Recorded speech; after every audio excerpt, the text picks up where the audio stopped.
Welcome again to everybody. It's wonderful in January to be back with everybody again, participating in these really special webinars. And for those of you who are joining for the first time, welcome. And for those of you who are back for the manyth time, so lovely to have you and welcome.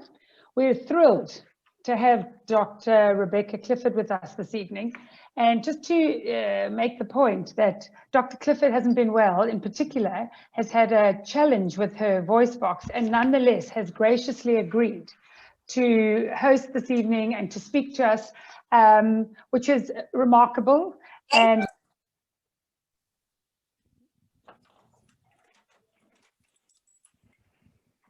sorry, can you hear me now? Yes. I don't know why I seem to have been muted. Okay, just to acknowledge the graciousness of Dr. Rebecca Clifford, who's going to use a microphone, a handheld microphone, to assist her because she's had some challenges with her voice. And as I said, nonetheless agreed to continue with this evening and the opportunity for us to hear more about her remarkable book, which is for sale and available in South Africa. And later on in the chat, you'll be able to get details of how you'll be able to source the book in Johannesburg and Durban. I'm going to formally introduce Dr. Clifford, and then the format for the evening will be that Tali Nates, the director of the Johannesburg and Holocaust and Genocide Center, and I will alternate questions, and we'll be in conversation, the three of us, with Dr. Clifford. I've watched one of the webinars that Dr. Clifford has done recently, and you're in for a treat. We really are, and that's why Tali and I were so determined when Dr. Clifford was saying I haven't been well and my voice is not great. We were like, please, let's try and see if we can make it work. So we are very grateful that she didn't take too poorly to our bullying, and we are delighted that she's agreed to this session, and I'm sure you will be too. I'm going to formally introduce Rebecca, as we're going to call her, and then we can begin the conversation. So Dr. Clifford received a DPhil in modern history from Oxford University in 2008, and in 2009 she joined the history department at Swansea University in Wales. Her chief research interests are 20th century European history, oral history, Holocaust history, and memory studies. And her most recent research project involved exploring child survivors and Holocaust memories, which has resulted in this book, Survivors, Children's Lives After the Holocaust, which was published by Yale University Press and Jonathan Ball Publishers. And the project is the first of its kind to trace the post-war lives of child survivors of the Holocaust from 1945 through to the present, exploring how child survivors have made sense of their memories as they aged. The book's been nominated for a number of leading prizes in the field, including the Wingate Prize, the Wolfson History Prize, and the Baillie Gifford Prize for Nonfiction. It was just released a couple of months ago, so we are extremely privileged to have this opportunity to engage with the author so soon after the publication and the release of the book, and that it's available in South Africa, but also because the topic is unexplored to a large extent and really something important and fascinating. So if I might ask, and if we could ask Rebecca to tell us basically about yourself and your own background. As I said, I did watch a webinar that you where you were sharing a little bit about your own background, and it did pique my interest enormously. And I wanted to know, do you think that your own post-memory motivated you to write this book? You mentioned in the webinar that you and your mum were going to actually do an event together in January, and I was interested to know whether that has happened or will happen. So tell us a little bit about your own background, please, if you will. Mary, thank you so much. And I was laughing a bit because hopefully you all didn't hear my youngest child coming up the stairs and then crying outside the door. I tried to mute myself quickly as I realized what was happening. I think they're at the point now where they're like, oh, mom's doing another event. Let's see if we can have a peek. And so she's gone now. It's such a pleasure to be here. And I'm feeling strange about the fact that not only have I never been to South Africa, I've never been to Africa. And that feels really wrong. I've traveled all over the world, and I would just so love to actually be there with you, listening to your stories, because listening to stories is what I love. And, having a little sample of your culture and learning about your lives. And I'm feeling sad that I can't do that tonight, but this is a good sort of a second option. Mary's right that I have a child survivor in my background. I can confess to being the person in the poll who clicked from Europe. So the one from Europe was me. And also the one saying one of the people saying I am related to a child survivor was also me, because I am. My mother was an infant survivor. She was born in Budapest in July of 1944. If there's anyone out there who is Hungarian or has a Hungarian ancestry or is familiar with Hungary, you will know that is pretty much the worst time to be born in Hungary if you were Jewish. And it's really just an absolute miracle that my mother survived. In fact, kind of unpeeling the layers of that miracle is I can see somebody saying, oh, and I live in Hungary today. Then that July 1944 was a very chaotic and intense time to be born. And in fact, my mother, of course, she doesn't remember it. She was an infant, but my grandmother had, before she died, told me quite a lot of stories about how starving they were and how she had no milk to feed my mother. And it's just an absolute miracle that my mother has not only survived, but thrived.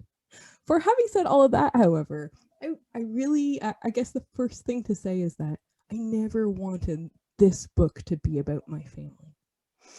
And so I was actually quite careful when I contacted child survivors and did interviews with child survivors to say, look, I understand in a way my mother is a child survivor. However, this is about you and not about her and not about us.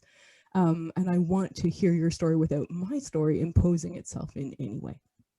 And so I tried very consciously in the book to make sure to keep my own story out in a way.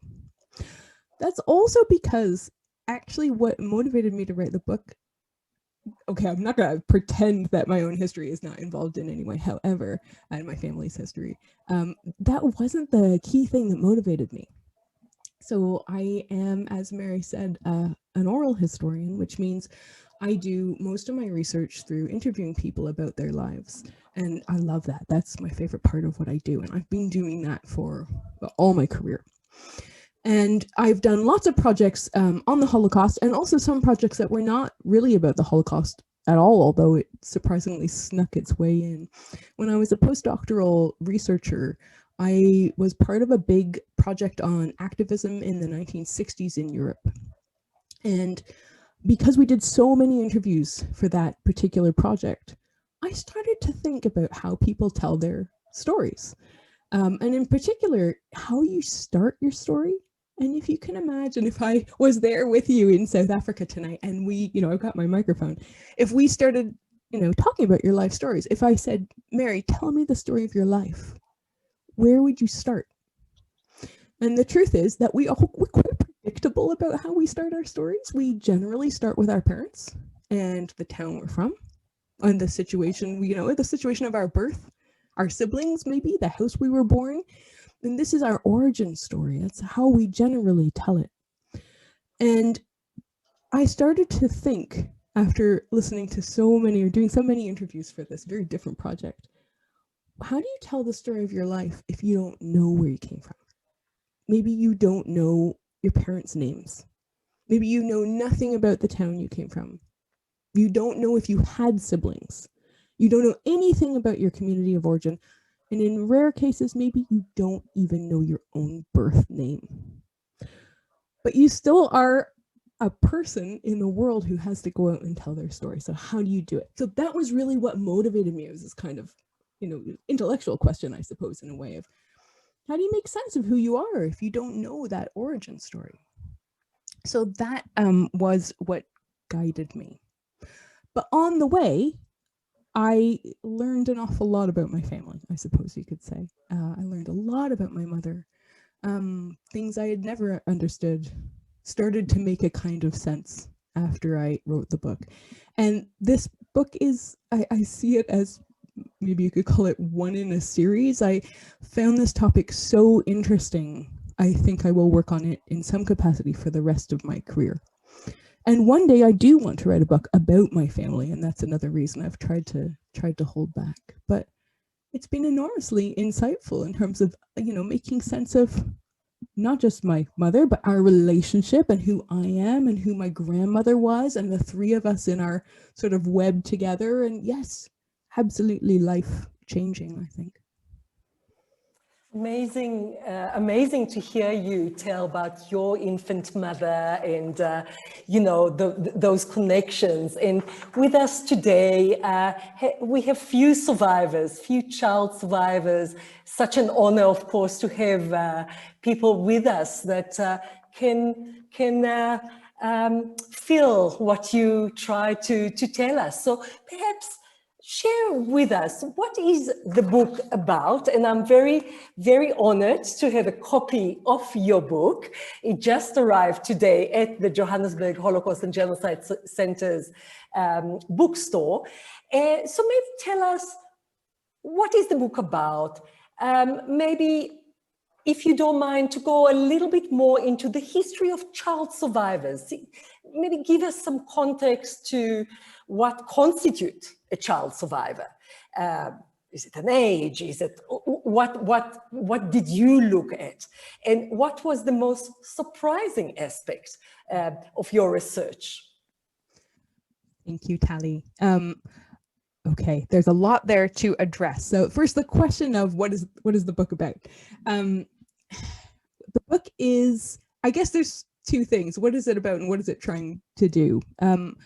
What it is trying to do is answer that question that I've told you about, that question of how do you make sense of your life if you don't know the details where you've come from? And because that was the question I was trying to dig at, I looked at a very specific group. I did not look at all child survivors. I think there's Tali and Mary and I talked about the questions beforehand, and there's a question coming where we dig into what, how you define a child survivor. So I might hold off a little bit until that comes, but I am not looking at all child survivors. I'm looking at a very specific group. There are 100 child survivor stories in the book, which means I did about 25 interviews on my own, and then I engaged with an additional 75 existing interviews. So you can think of it as 100 distinct stories. And all those children, first of all, they all survived the war in continental Europe. So they all had a direct experience of persecution, of feeling that their lives were on the line. This does not mean, as I think we'll have a chance to discuss later, that if you were a child, for example, who left and came and left Europe on the kinder transport, that you're not a survivor. It just means that I wanted to talk to people who had a childhood experience of living in hiding, or being in a ghetto, or being in an internment and concentration camp. And they had memories of that experience, but they couldn't piece them together because they were such young children. So that brings me to the second point. How old were these children? All the children in the book were born between 1935 and 1944. Like my mother. So 1944 is obviously, you would be an infant survivor. The reason I capped it at 1935, I suppose, is that means a child born in 1935 was 10 years old at the time of liberation. And that just, in a way it was arbitrary, but it was a way of making sure that these were all very young children who did have memories of the war, but the memories were fragmented, and maybe they were not logical, and maybe they were just scraps. Part of what is really interesting to me, and I'm not a psychologist, but I loved the time I spent reading books of child developmental psychology for this project, because first of all, because I didn't know too much about it, and secondly, because it's just absolutely fascinating to think of how children remember. And we know from our own experience that we don't tend to remember the first 3 years of our lives. And even after that, there's a long period where you might have a memory here and a memory there, but it's fragmented and it's fuzzy. So I wanted to see what happened if you were left with kind of maybe these fuzzy memories, but there wasn't anyone to explain them to you. Because that is how we piece together the stories of our childhoods, we got the social world of our families and our communities that explain, oh, that's when this happened, or oh, that's when you went to see your grandmother.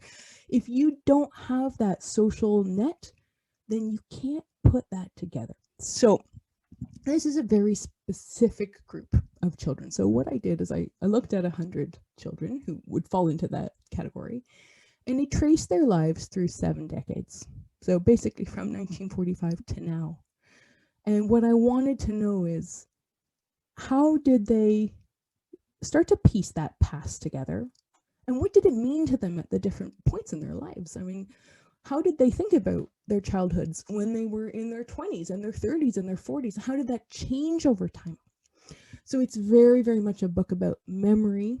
And although the experience of child survivors is a kind of extreme edge, obviously, I think almost anyone could read the book and say, oh yeah, that makes sense. That's how I dealt with this difficult thing from my childhood too, because we make sense of our childhood so differently as we age. I mean, one of the things that really, for many people, sort of provokes a kind of rethink of your childhood is having your own children. So there's these sort of points in life, both as historical context change and as your life change, and maybe you get married and you have children, your parents die, you divorce. These life events make us rethink our pasts. So that's what the book is about. You asked about what was most surprising, and the answer is everything, because nothing I have ever worked on as a historian has so upended every single one of my preconceptions as this book. Everything I thought I knew was wrong. And I've worked on the Holocaust for like a dozen years, and I thought I knew something. I didn't know anything. In particular, I think if you read the book, you'll notice one thing I found very disruptive, I guess. Sorry. As Mary said at the beginning, it's a chronic problem with my voice box, and it might get a little fuzzy, but I'll try to push through. And I've got some like throat soothing tea. I hate it. It's been going on for quite a long time now, but sometimes it flares up. Sorry, bear with me. Yeah, take your time, and whenever you need to have a break, I just don't like, I like to say, I don't want to sound like a barking seal, but there we are. Yeah, so one of the topics that was particularly difficult for me was the topic of family, because I think we all have a lot of, we have an emotional reason to want to believe, for example, that the best outcome for a child survivor would be to be returned to his or her family of origin. We want to believe that because we want to believe in the sort of redemptive power of families, I think. And so it is nice to imagine a kind of scene like at the end of Life is Beautiful when the little boy finds his mother again, and that's the happy ending of the story. And the reality was just so different in these stories. Again and again and again, I found that the most traumatic experiences were the ones had by children who were returned to a surviving parent. And that actually children who ended up in orphanages had relatively happy experiences, because there were some wonderful orphanages after the Second World War, Jewish orphanages. And on the contrary, to be returned to a traumatized and impoverished parent could just be such a traumatic experience. And so that was hard to accept. And that was probably one of the biggest surprises for me.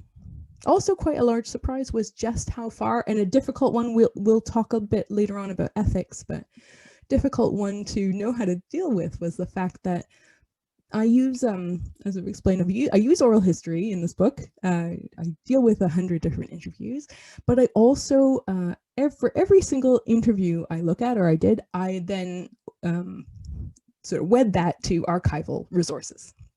So for every child interviewed, there is some sort of cache of archival resources, whether it's case reports or restitution claims or all sorts of things, letters and diaries that I find in the archives. There's always something from the past and something from the present. And what was quite surprising is how different the stories were in some of those resources quite dramatically.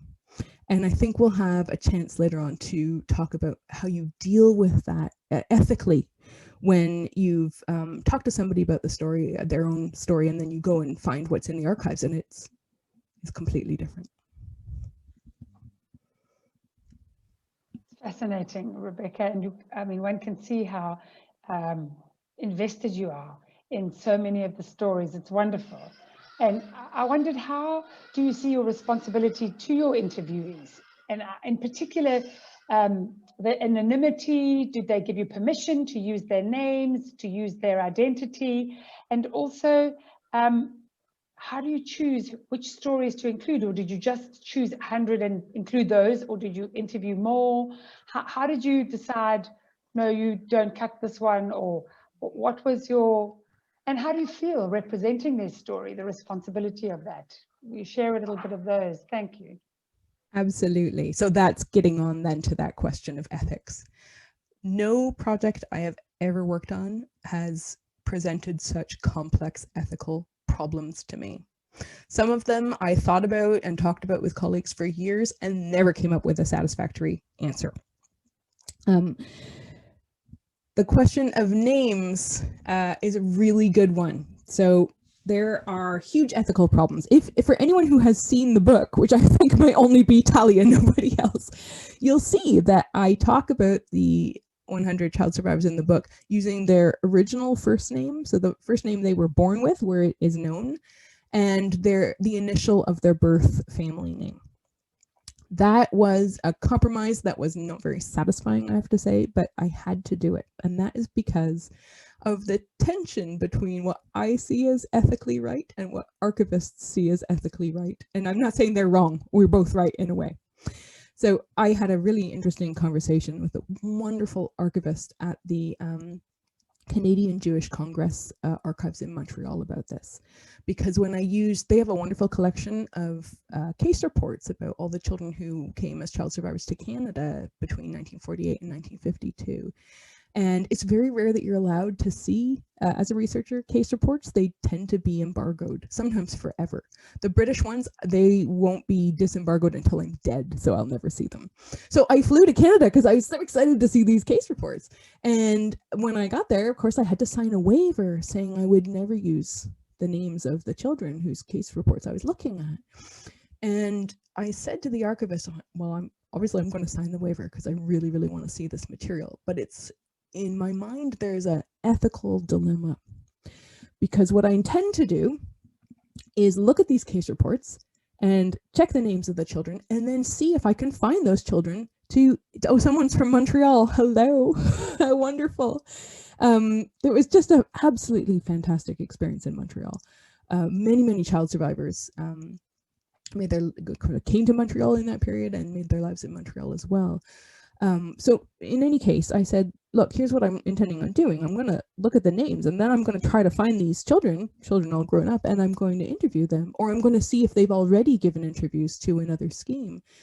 But the problem is, when people give interviews, they generally do so in their own name. And I think you have a deep right to maintain the connection between your story and your name, right? Especially for these children, these child survivors who were so often robbed of everything, right? Their parents, their siblings, their homes. I didn't want to be the one who then robs them of their names on their stories.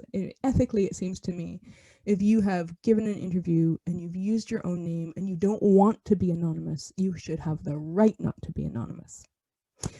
And the archivist said, that's so interesting. I never thought about it like that, because the reason we ask you to sign the waiver is because of identity theft. And we have had some cases of identity theft. And I think we both were just looking at each other, oh my goodness, I never thought about it from that perspective. In the end, it turned out that there were many archival collections that I had to sign waivers for reasons of privacy and data protection and identity theft. And so the compromise eventually in the book was that we just used their real first names and their last initials And I was not very satisfied with that compromise, but I could not see a way to solve the problem. The issue of identity theft is real. And the issue of, owning your story is also real. And there was no compromise. There are other ethical issues that came up with the book too, in terms of representing stories. And I've alluded to one already.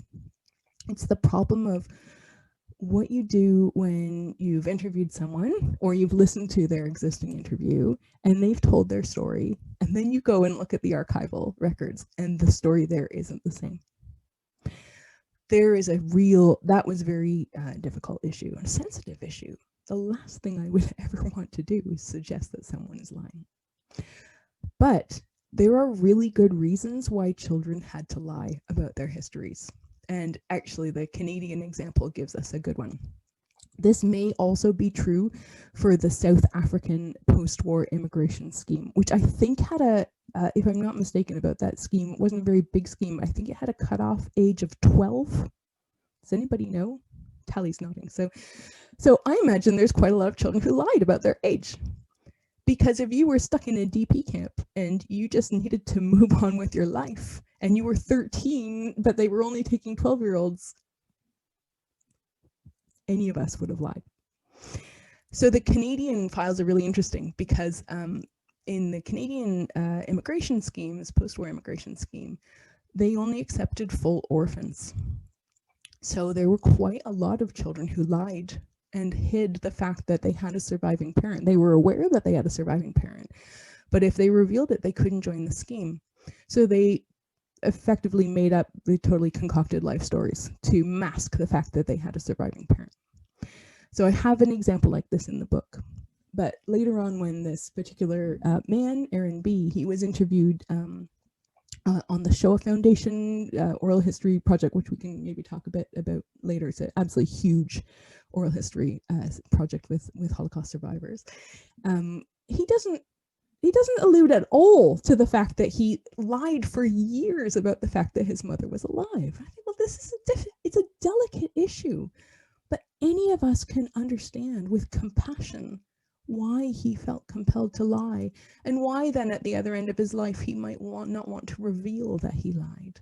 So what I just tried to do in those cases was tell that story with humanity. What else can you do? I think we learn a lot by not covering up the fact that there's a real disjuncture between oral history and the archival record, but being honest about why there is a disjuncture. So you spoke about oral history and looking at archives, and you mentioned the USC Shoah Foundation archive, of course, that for the audience here, you remember when Schindler's List came in 1993, Steven Spielberg then decided to start this huge interview process. And today, our friend, Dr. Stephen Smith, that is one of our patrons and the CEO of the Shoah Foundation, shares with us that there are 55,000 such testimonies. And by the way, for those survivors here that never had the opportunity to give their survivors' testimony, the USC Shoah Foundation just started a last chance interview process. If you did not give your testimony yet and you would like to, please just let us know and we will facilitate that. But Rebecca, back to you. So you said you interviewed about 25, and then the others you looked at oral history archives. And there are many. There is the Yale archive. There is the USC Shoah Foundation archive. Durban has their own archive. We have our own archive. So how do you deal with, with archives? And many times also the testimonies are very different. I know that the way the Shoah Foundation was interviewing was very different than Yale, for example, or from others. So I would like you to talk a little bit about that. Did you look at early archives, the Border Archive or other archives? And also I would very much like to ask you to share with us, maybe when you listen to some of those interviews and you listen to interviewees that dealing with lack of memories, you know, just do not remember, too young, too traumatized. What was that about? Can you share a little bit about that? And maybe finally, can you speak a little bit about the interviewee himself or herself? Do they allow for silences? Do they allow for gaps? Do they allow for emotions, crying, you know, or anything like that? I'm really curious about that. Thank you for that great question. There is a chapter in the book about this, but I also feel that I could just talk and think about it for the rest of my life, because I surprised myself by the fact that I ended up finding the historical interviews, so the ones done for other big projects, as Telly has said, the Shaw Foundation project or the Yale project or some different projects I'll mention in a minute. I actually found them much more useful in a way than the interviews I did myself. And that's because, of course, I said before that I tried to piece together, you know, how child survivors approached their pasts at different points in their lives. But there's a big question of how you do that, because we don't tend to write down, I am now thinking about my past in this way, right? You have to get creative about how you're going to sort of unpick that. And there were lots and lots of archival records for the late 40s, 50s, when, for example, many child survivors were living in care homes, and so the care home staff were keeping records on them, or, you know, they had in the care home collections, there are letters and diaries and stuff like that. And then child survivors became adults, and they disappear out of the archives at that point for a while, trying to find evidence that's not reflective evidence from a later time about how, let's say, a child survivor born in 1938 was thinking about her past when in like 1960. Very hard. Oh, sorry. Can you hear me okay? The microphone seemed to go on and off. Okay. And so I actually really loved and valued some of those older interviews. Now, Tally asked about the Boder collection. This collection made by David Boder, sort of on the ground in the DP camps in the late 1940s. I didn't, because Boder didn't interview any young children. That's why the youngest child he interviewed was born 1934, I think. So it didn't fall into the categories that I used. I did use some written testimony by very young child survivors that was recorded shortly after the war. But in terms of oral interviews, the earliest ones that I was able to find date from the late 1970s. I think 1978 is the earliest one I use in the book. I just love these because they capture a person at that moment in time. And in some ways, they just look so different from what we might say today. So I actually tried really hard to find as many of those as I could, because if you think about it, late 1970s, many child survivors, they were in their 40s, early 40s, late 30s. They were starting kind of their careers, when they were establishing themselves in their careers. They had their own small children. And so oral interviews from that time captured a little slice of how they were feeling right then and there. The most interesting collection I found that spoke to that moment is a collection created by the psychoanalyst Judith Kestenberg, a New York-based and psychiatrist, who did a big study on child survivors that I think launched in 1981 and then continued until she actually collected 1,500 interviews. Absolutely amazing collection. It's currently housed in Jerusalem. But Kestenberg was a psychoanalyst, and she had a very sort of psychoanalyst approach to the purpose of those interviews. And so Tali was asking about how the frame kind of structures the interview, as it were. And I talk about that quite a lot in the book, because these are very psychoanalytically minded interviews. And there's a lot of probing in terms of feelings and in terms of memories and making sense of the memories. There's also a lot of influence in those interviews of, I don't want to say fashions, that doesn't sound right. But of course, at the time, this was also in America, there was a growing trend towards this idea of reclaiming childhood memories through things like hypnosis and guided imagery. And while those are largely discredited in some ways, techniques now in terms of reclaiming early childhood memories, they were very much in vogue at the time. So you find in those interviews a lot of, okay, close your eyes and try to imagine. It's interesting because we are talking about children who cannot piece together their memories. So, we're talking about adults who cannot piece together their childhood memories. So it's quite interesting then to listen to an interview in which the interviewer says, okay, well, don't worry if you don't remember, just try to imagine what you think happened. Now, in a way, for some child survivors, that was an optimal way to tell their story because it allowed them to fill in the gaps that they didn't know. And other child survivors really, I think really took offense, actually. They only wanted to say what they felt sure about, and they didn't want to fill it in with kind of creative imaginings. And so they sort of pushed back against the interviewer. And I think, this is the thing about the frame of an interview. The interviewer might go in thinking, okay, I want to get into the, psychological trauma, for example. But the interviewee might not want to talk about that. And they have a lot of agency in the interview too. And so there is a quite challenging back and forth in some of those interviews that is very interesting. Oh my goodness, someone saying Dr. Miriam has said that Dr. Kestenberg interviewed her. It's amazing. That's amazing. Yours must be part of that collection then. Yes, she interviewed me here in Miami, Florida. I don't want to take up your time, but she laid quite a trip on me that was very difficult for me to overcome. My mother's twin sister died in Auschwitz, and she told me that I would forever be replacing my mother's twin sister.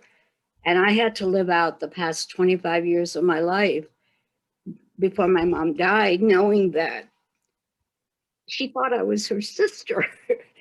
And I'm not crazy about the fact that, so I really appreciate your talk today. And I don't want to take your time away, but I would love to connect with you at some other time privately about the work you're doing. Miriam, you got to drop me an email. I'll make sure my email's in the chat. Thank you so much, because what you've just said, it was really a very common experience. I don't want to suggest that those psychologist-led interviews were not valuable, but some people found them extremely challenging for excellent reasons, mainly because there was an attempt there a lot of the times to pathologize lived experience that was very uncomfortable for child survivors.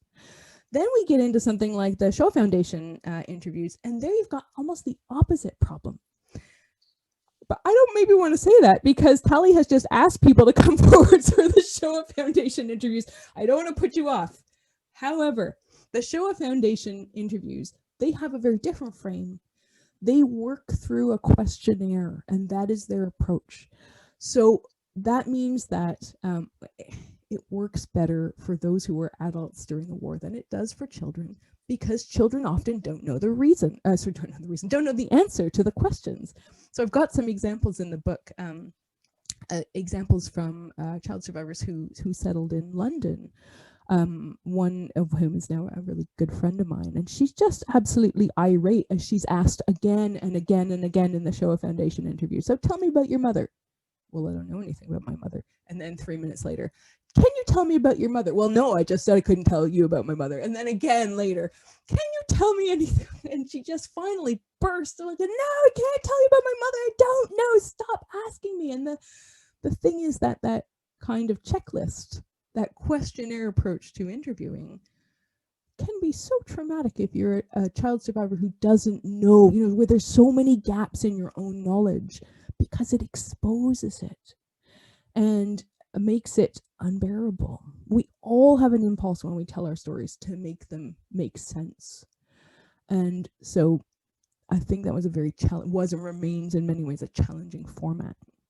Now, Tali also asked about, is there a way that we can honor the gaps and silences, that we can give space in an interview to let them sit there without digging at them, without making them hurt so much?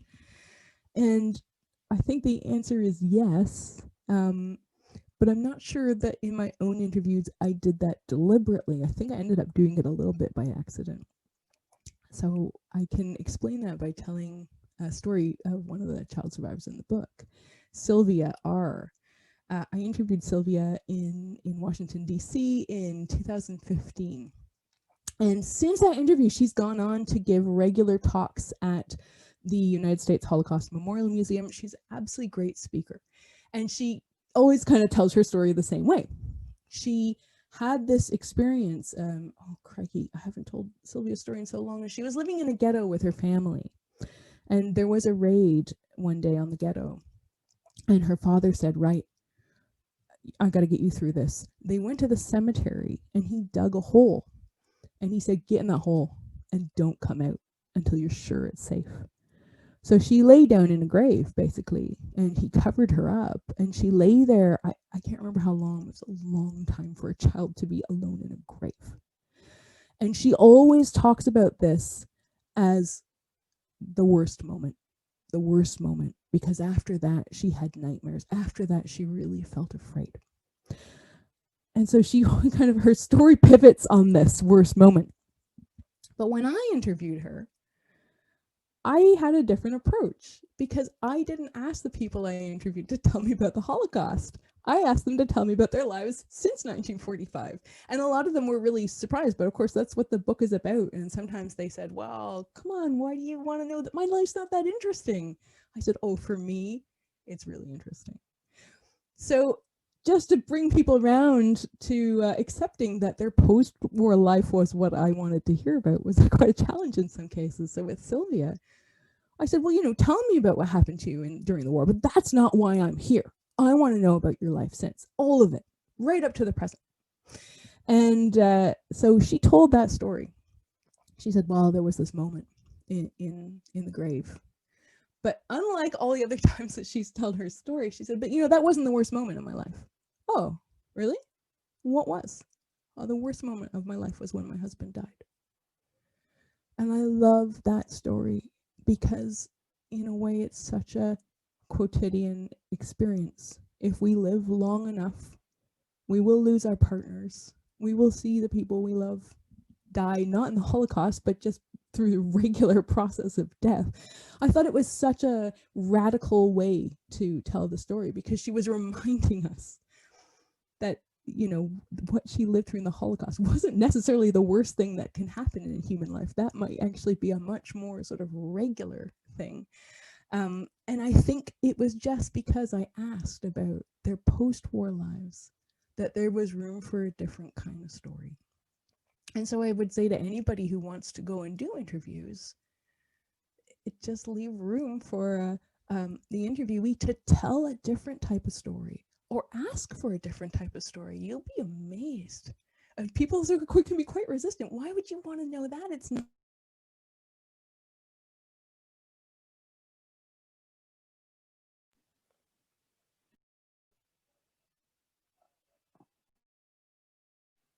Can anyone hear me? Because the last few sentences that we couldn't hear you, or I couldn't hear you, Rebecca. So I don't know if your microphone was off or did everyone else hear? No, it was just the last few words of Rebecca, but we hear you. Mary, we can hear you, so you can perfect. Go ahead. So Rebecca, I'm really interested. We have a child survivor in our community who for so many years struggled to even imagine herself as a survivor. She was smuggled out of the Kovna ghetto in a sack in a process that was underway at the time to protect children, to save children. But she constantly referred to the fact that whatever I'm telling you, I'm telling you because this is what's been told to me. And she really struggled with the concept of being a Holocaust survivor at all. And then in the context of if she was, she didn't really know. She had a difficult relationship with her own mother. And I so regret that she isn't in a position today to benefit from the this book and your opportunity to share the experience that you have. Because in the webinar that I watched of yours, you referred to infantile amnesia. And I think that would be a concept that would be really interesting for the audience to understand about memory, and how much Holocaust survivors have guilt about not being able to fill the gaps. And how does one process that in your in the book, the changing nature of one's memory. So initially the fact that you don't know, so you don't speak, and then you begin to speak, but you feel guilty because you don't know. I'd be so interested in that process. First, I just want to check that you can hear me now. I can hear you now. Can everybody else who couldn't hear before? Okay. Yeah, thanks. There's so much there that I could talk about. I mean, for anyone who doesn't know, infantile amnesia refers to that period roughly before the age of 3 years old, in which we have no memories that we retain. It varies a little bit from culture to culture, but it tends to be that we start to retain memories around the age of 3-4 years old. Now, some people genuinely believe that they have earlier memories. In fact, probably most people. But a lot of experimental psychology has showed that this is wrong, that those are not directly remembered memories, but rather a later discussion of the earlier memory. So there's a period of time after the age of 3-4 when memories start to imprint in the mind. And you can actually then remember when you were 2, and even maybe when you were 1, you can remember further back, but it starts to disappear around the age of 7. So you lose your direct connection to those earlier memories. So childhood is just a really fascinating time in which the brain is developing, but there's other good reasons why memories do or don't imprint in the brain. A lot of fascinating research was done on this topic in the 1980s. Really research that I found just fascinating to read, because it's all about, well, they ask the question, okay, what is it that makes us remember then? If we don't remember before the age of 3 or 4, why do we start remembering afterwards? So before that time, it was believed that it was actually due to the physical development of the brain.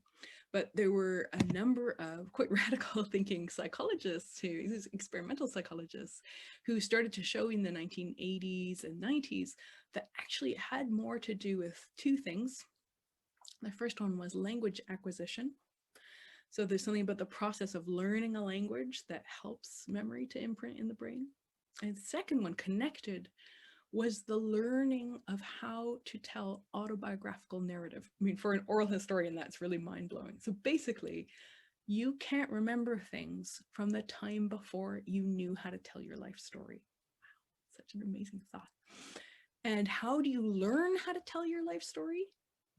Others around you teach you the shape of the narrative, the shape of how you tell your story, which of course is different in different cultures. And in fact, you probably have a multitude of South African versions of how to tell the life story. But we learn that principally from our mothers. So if you do not have a mother, you probably were later in learning that precious skill. This is how I tell who I am. Put that together with the fact that child survivors often were late to acquire language, especially those who survived in hiding, who didn't have much interaction, or they switched language. And switching language, although obviously it's healthy for children's brains to acquire different languages, if you suddenly are forced to forget the one you were, your mother tongue basically, and learn another one, or learn a series of different languages, which happened to a lot of child survivors, this can complicate your early memories. And so piecing that together, look, it's a challenge, I think, for all of us, right? To make sense of our childhood memories, especially if you have lived through a period of chaos or trauma in your childhood, which obviously is true for many, many people. For child survivors, there was a particular extra problem of the fact that in addition to having fragmentary memories, they often just really didn't know the most basic facts about where they were from or who they were. So as they aged, they had to try to piece together what they could remember. And what they couldn't remember or couldn't make sense of, they had to try to learn. So they had to become historians of themselves. So the book is also about that process. How do you become a historian of yourself? If you can't turn to relatives to fill in the gaps, where do you go? Can you turn to archives? What do you do if the archives are closed to you? For example, those that were on the other side of the Iron Curtain were definitely not open to researchers from outside up until like the 1980s, let's say. So there's this process in which memory is changing through so many factors. So I'm just trying to think of a few cases from the book. There were many people in the book who described having a very challenging moment of thinking and rethinking their childhood memories after their own children were born, which might not be a surprise to them, because it does cause you to have a deep rethink, I think, having children. Many people in the book said they had a kind of crisis after their first children were born. Or I'm thinking of a lovely woman, Paula S., whose story is in the book a lot. She was okay when her first child was born because he was a boy. But when her second child was born, a girl, she started to think about her relationship with her own mother, who she hadn't seen and couldn't remember, hadn't seen since she was, I can't remember the age, 3 or 4 maybe, couldn't remember her own mother. But it was actually when her daughter reached the age that she had been when her mother had last seen her, that she had a real crisis. Found she couldn't pick up her daughter anymore, couldn't hold her, gave her all kinds of toys, but couldn't bear to interact with her, had a really horrible crisis of having to, every time she looked at her own daughter, see what her mother must have seen saying goodbye to her. And so it was a real moment of crisis. Others describe the moment of crisis being when they got married. There's a really couple of interesting examples in the book, but the one I come back to a lot is the story of Jackie Y. He has all these memories and he can't put them together. He remembers in particular this lovely house with a long garden that went way back to a horse racing track. And he's always asking his parents about this, and his mom just keeps saying, oh, everybody has memories like that. And then as he gets older, facts start to drop in that complicate his story. When he's about 10, he's at school, and another child at school mentions to him that he's adopted. So he goes home and says to his parents, is this true? Am I adopted? And they confess, yes, it is true, you are adopted. And then there's a lot of crying and hugging, and he says, don't worry, I love you, you are my parents forever. Seems like it settles down. He's still asking about these memories, but they keep sort of, quieting him. And then when he's about 15, he is told by his grandmother, actually, you're not British. And this is a real shocker for him, because he just thinks he's a regular East London Jewish kid, and he can't believe that he's an alien, in his own words. This is harder, because this time he goes to his parents and says, is this true that I was not born here? And now they're starting to be a little evasive, and they're like, stop asking us. And his mother says, don't ask your father, it's so upsetting for him.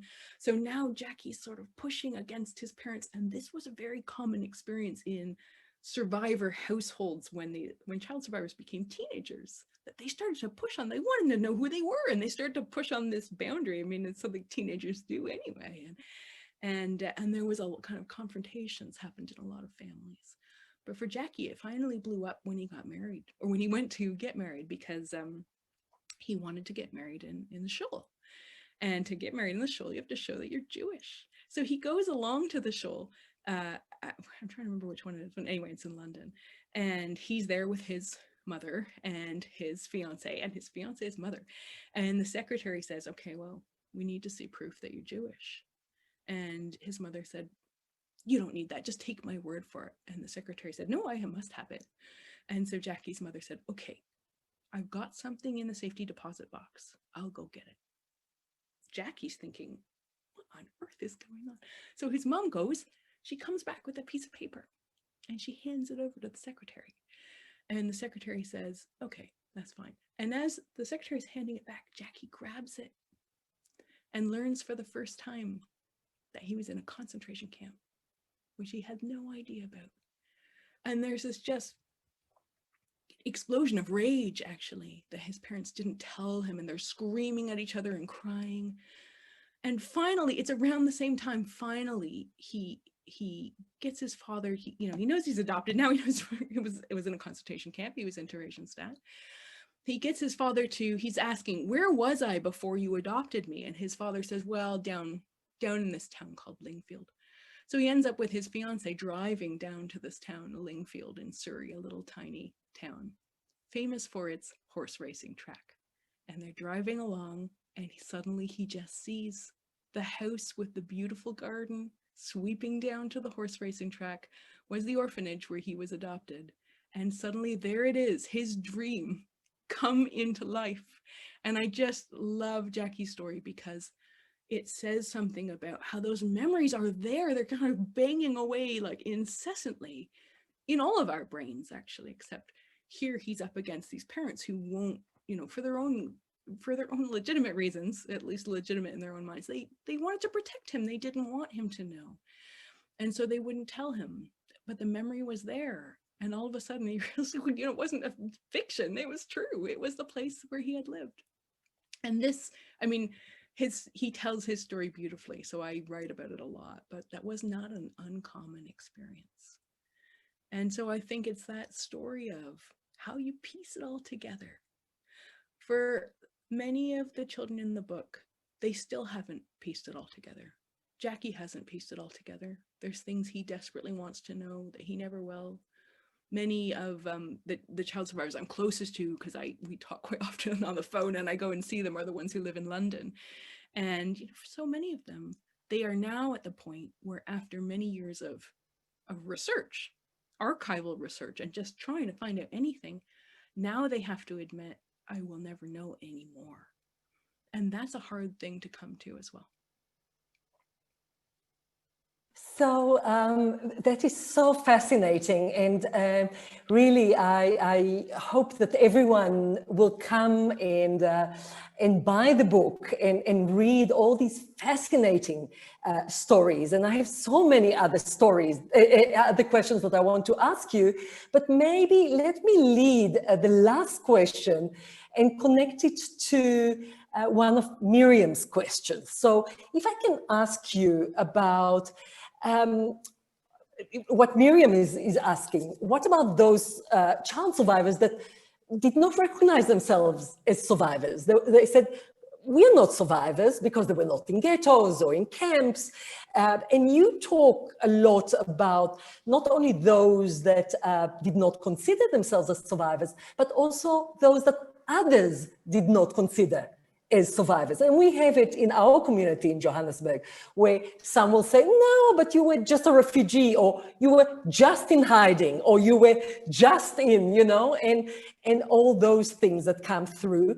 And maybe you can explore a little bit the label of survivor and the development of that label to today. And talk a little bit about refugees as well, because in South Africa, as well as in England, many came as refugees in the 1930s, but many of them suffered Kristallnacht, suffered humiliation, suffered other things. So if you can talk a little bit about that as a beginning of the questions from the audience, and I will invite the audience to continue to paste in the chat. Thanks so much, Talia. Thank you also, Miriam, because that is one of the main questions I try to probe in the book. Although I think I'm less interested in kind of any sort of objective definition of survivor as the historical process that leads to child survivors calling themselves survivors. And there was an event that I think was pivotal in terms of changing how child survivors saw themselves, and indeed actually developing that term child survivor, which didn't exist before the 1980s. That was an event it was the first American gathering of Jewish Holocaust survivors. That was the name of the event. And it was in April 1983 in Washington, DC. And the organizers of that event took quite a broad view of what it meant to be a survivor. So they invited people who had survived in concentration camps, but also in hiding, and also in the labor battalions, and also in partisan groups, and lots of different pathways to survival, I think you could say. It did not quite include what most child survivors went through, but lots of child survivors went along to the event, and they had a kind of shocking experience, and you can literally hear it happening, because I think what they did is they enlisted some roving interviewees who were probably walking around with one of those cassette recorders, you know, the kind that you strap on, and the big ones that sit on the side of you, like sit on your hip, and they sort of had a microphone, and they were interviewing people at this enormous gathering. There were tens of thousands of people there. And so they interviewed, oh, I'm trying to remember how many, I counted it up. I think it's about 300 or 400 interviews with child survivors that are in a collection in the United States Holocaust Memorial Museum, a really interesting collection. And so you can hear the emotional responses of those people who weren't yet calling themselves child survivors to that event. Interestingly, even today in the catalog at the museum, those interviews are listed as interviews with orphans, because there wasn't, these were of course by then adults in their late 30s and early 40s, but because there was not really any term child survivor, they were classed as orphans. So there's an interview from that event that I really love. It's with a survivor named Felice Zed. Felice, she lost her whole family. It was only her and her sister who survived. And so at this event, you can hear her thinking about this very question in the interview. She says, oh, I hate paraphrasing her, but I don't have the book in front of me, so I'm going to paraphrase her. She says, I really wasn't sure if I should come here because I'm really not sure if I'm a survivor. I mean, I wasn't in a camp. I don't have, and she says, I don't have a number on my arm. I don't have anything to show the pain. I don't have anything to show. She's crying at this point. I don't have anything to show the pain. But my whole family was killed. Every single person except me and my sister were killed. We are the only survivors. So what are we if we're not survivors?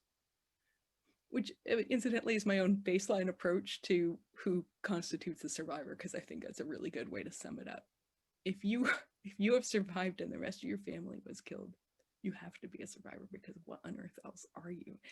But I love this because it captures this historical moment, 1983, when this woman is struggling to articulate that she doesn't feel she can call herself a survivor, but she's starting to recognize there's nothing else to describe what she is. And it's very shortly after that event that the first support groups for child Holocaust survivors form in the States. So there was a definite connection.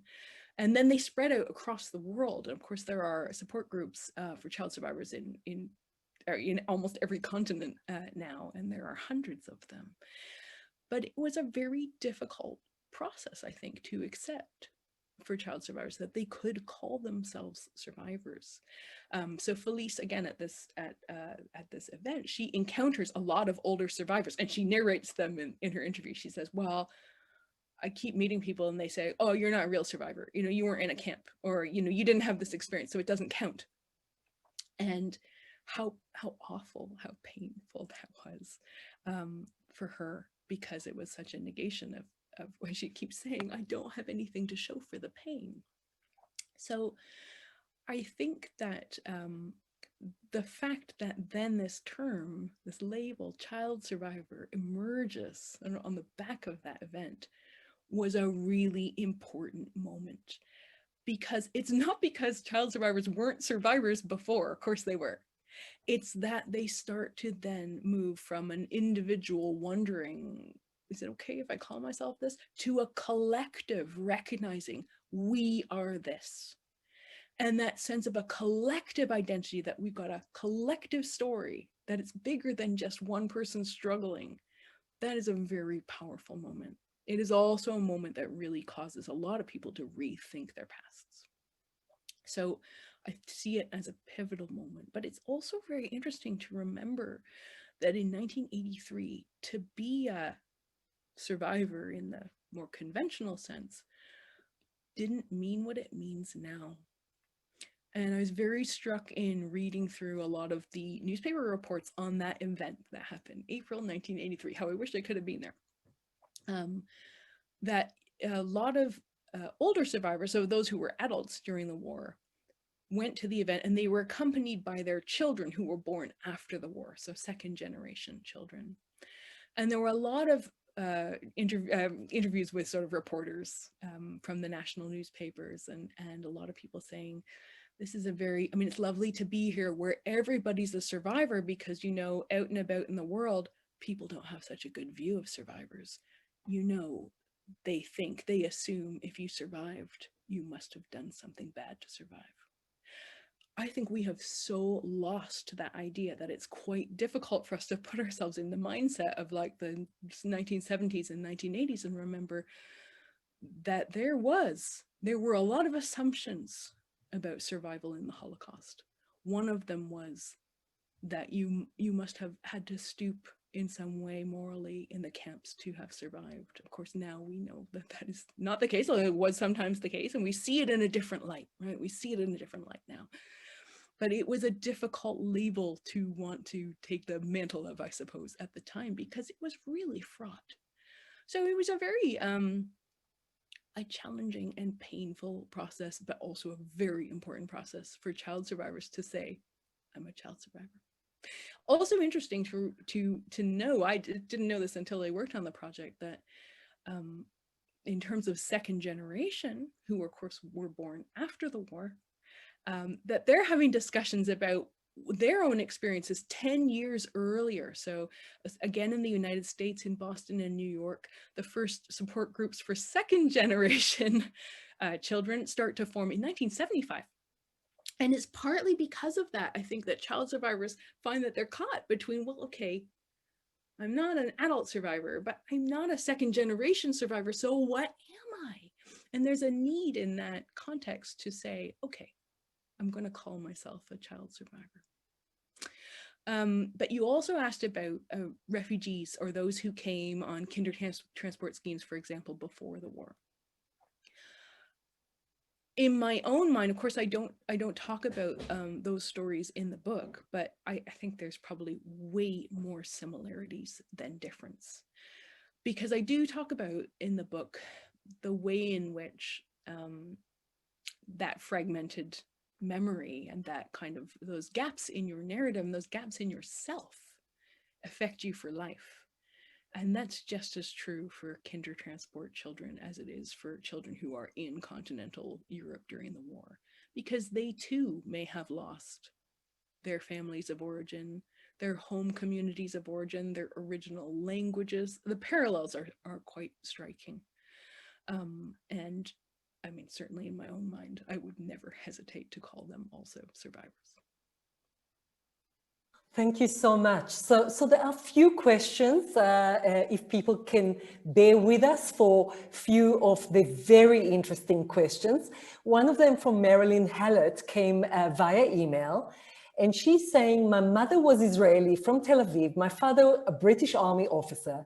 My mother left Israel during World War II to go to Egypt to work, and her aunt and her two daughters died in the concentration camps.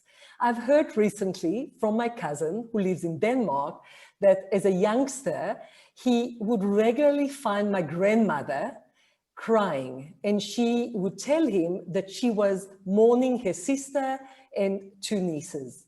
This grief, this loss obviously meant a way beyond the Second World War. And I understand that the grief can go on for years and sometimes a lifetime. But this kind of grief is it, you know, on the horror of the crime, or not knowing what they went through, or not being able to say goodbye, or all of the above? And she asked you to reflect on that. Wow, that is, look, I've already said I don't like talking about my own family history, only because I don't want to put it on top of anybody else's experiences. But my gosh, that gets at a deep core of something I've thought about a lot, I think. Because when I started this project, I did spend some time reflecting on on my mother's experiences and my grandmother's experiences, and thinking about the nature of my mother's own memories. So she, of course, she has no memories of the war at all. She was a baby. So what does she remember then? Well, she remembers exactly what you've described. She remembers frequently being in the house in Budapest with her mother and another woman, somebody, a friend or a relative who had come to visit, and being aware that the door was closed, right? The door was closed and the women were in the room, the door was closed, but she could hear through the door that they were crying. And that just being a very central memory from her childhood. The door is closed, and on the other side of it, the women are crying. She was also excluded from the process of mourning, although I think she would have really quite liked to take part. And I thought, that is her memory of the Holocaust. Although it's coming many years later, what she remembers is the long, fraught grieving, the kind of grieving that happens when you don't know if somebody is dead and you don't know if they're coming back. And she often talks about how people did trickle back, especially from the Soviet Union, for 10 years after the war, and people were still coming back. And actually, there's a couple of cases in the book of, I'm very interested in this particular orphanage, actually the one that Jackie remembers with the long lawn going back to the racing track. And of the children in that orphanage, there were only ever about 28 children who passed through that orphanage, and 7 of them ended up being reunited in some capacity with a surviving parent. And there were surviving parents sort of trickling in until 1952. So that's a really long time for those children to be waiting, thinking, what about my parent? You know, they're seeing it happen, right? The parents are coming. Every couple of years, another parent shows up. And so that has these children locked in this terrible, agonizing period of thinking, could my parents still be alive? Maybe they're going to come back. And what's that going to be like? And that went on for such a terribly long time. I think it's easy for us to forget that. That was very hard on child survivors and adult survivors as well.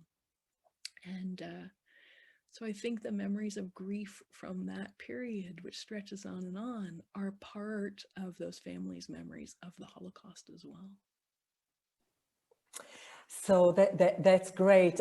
Sarah Cohen is asking about those survivors, child survivors, and the stories they tell their children. Did they tell their children? You know, when did they tell the children? Did they talk about it? So if you can reflect a little bit about that.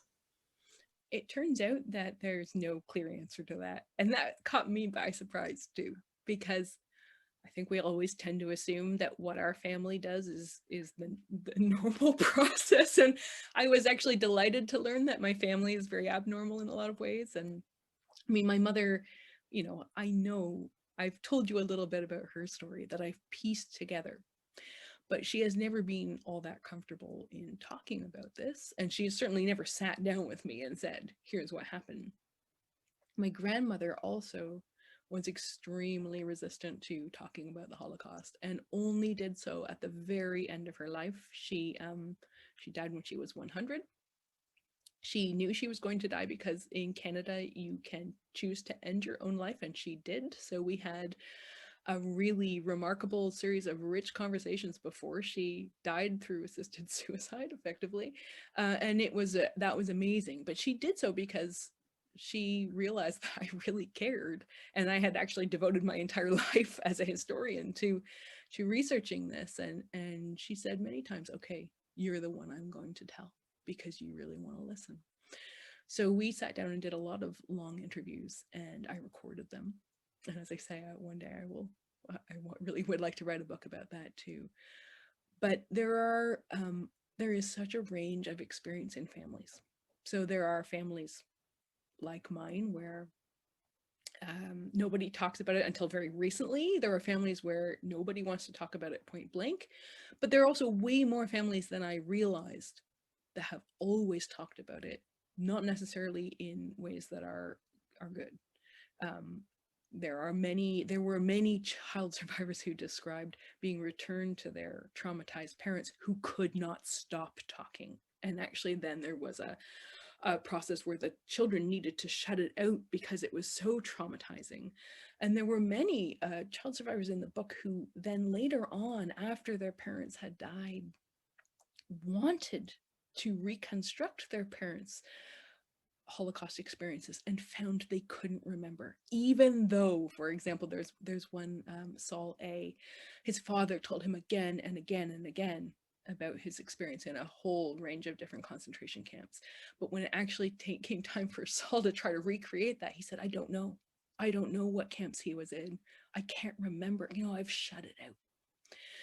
So there's a kind of spectrum, I think, from those who didn't want to talk through to those who talked all the time, and not too many in the happy middle there. But that has changed with the birth of with the age, growing up of grandchildren, I think, because when I reflect on the child survivors in my study, I think there's an awful lot, I want to say the majority, I'm not quite sure, but let's say around the majority, who really did not want to talk about their experiences with their own children, but who do want to talk to their grandchildren. It is just that one step removed. And I think so many felt that they were protecting their children by not talking about it, but they don't feel that they are damaging their grandchildren by talking about it. So the shift of the generations opens up space in many families to talk, but not in every family. And goodness knows, there were many child survivors I approached who I wrote to everybody first. I wrote a letter and I said, I'd love to interview you. And I had many responses that were, I don't want to talk about this. Please never contact me again. And I have to respect that. I know what it's like to be from a family where nobody wanted to talk. And I fully understand sometimes the choices. It's just better for this person as an individual not to discuss it. And it's actually connecting really well to what Jan-Erik Dubelman, our friend from the Anne Frank House, wrote about the project that he and his wife Dinke Hondius in Amsterdam are doing at the moment, interviewing child survivors that were in hiding in the Netherlands. And for quite a few of the interviews, they never spoke about it. And we know also in South Africa, there are some child survivors that in our community that never gave their testimony yet. And he's really asking, is there an advice of how to approach? You said now that many of them said, don't contact me again, but perhaps some said, yes, I would like to talk. And is there an advice that you can give as he's doing this project? That's a really hard question. The vast majority I contacted said yes. It was a small minority who said no. It was hard to then I always wrote them back to say, I promise I will not contact you again. And I totally respect your decision, and that's fine. I think I tried very hard to open up lots of avenues so that anybody I interviewed would feel safe giving the interview. I mean, obviously we have to do this for ethical reasons as well, working through the university ethics committee, but we always give everybody who is willing to have an interview choices such as, you can give your interview anonymously. Nobody ever wanted to, but it's an option. You can remove your interview from this project at any time, obviously before it's published. Also, nobody has ever wanted to do that, but at least then you know. You can try offering different places and spaces for the interview. You can talk about different ways. Maybe what's holding them back is what the interview is going to be used for. Sometimes you need clarity that way. But I honestly think some people, they don't want to talk, and maybe that's okay. Like you are not going to be able to bring them around. But as I say, it was not a common experience. I think all you can do is make sure that people know that you will never use anything they say against them. Some people are very afraid to lose control over their stories. So you can talk about that with interviewees, about how to make sure they always feel that they are in control, both during the interview and forever after. You can promise to share with them what you write about the interview. That can be a bit of a fraught process, but many will like to see the transcript, for example, or talk about what you are going to write or see what you've written. And I think those are all very legitimate things for interviewees to ask.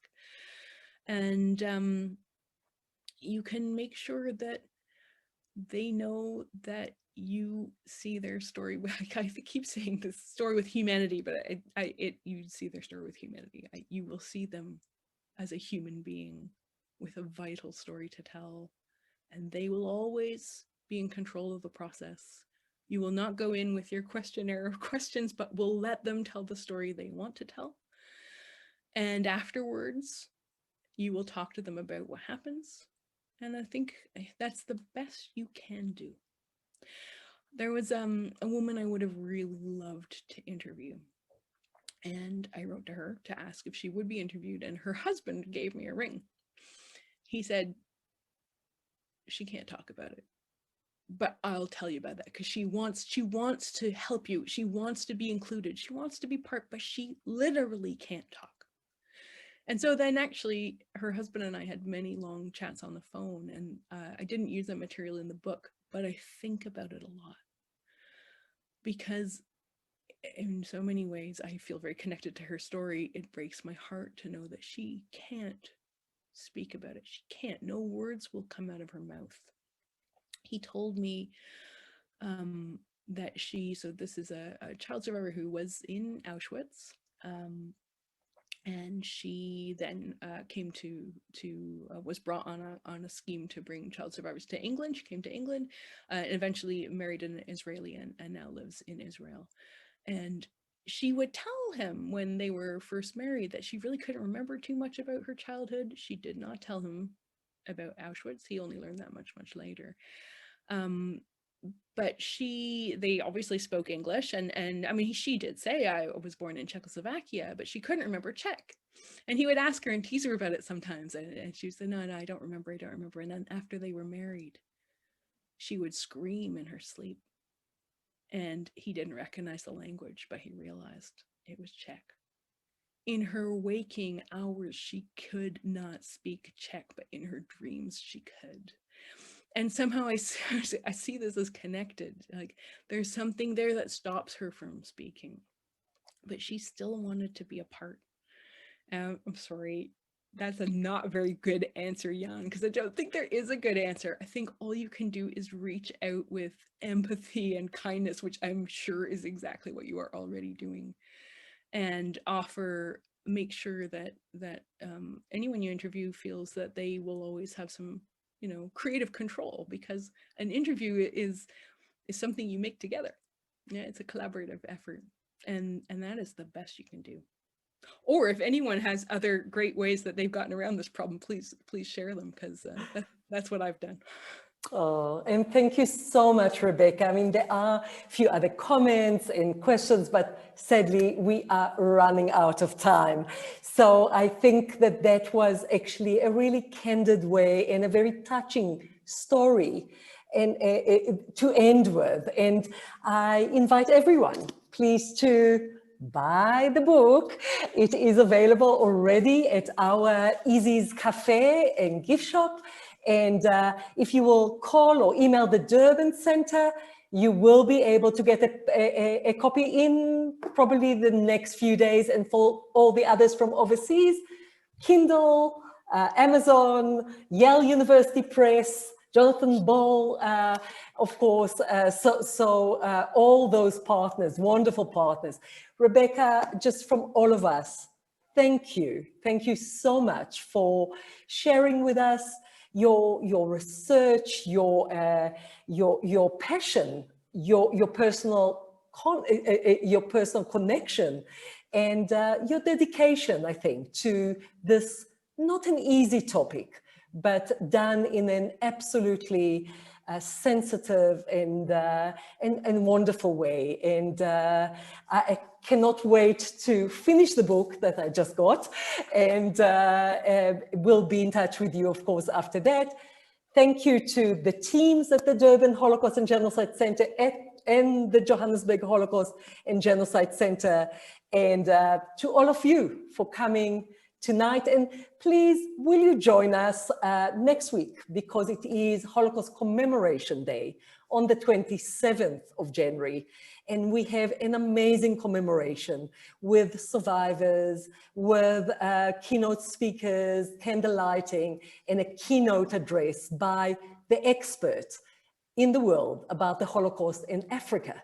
And that is Professor Uma Boom from the University of Los Angeles, UCLA.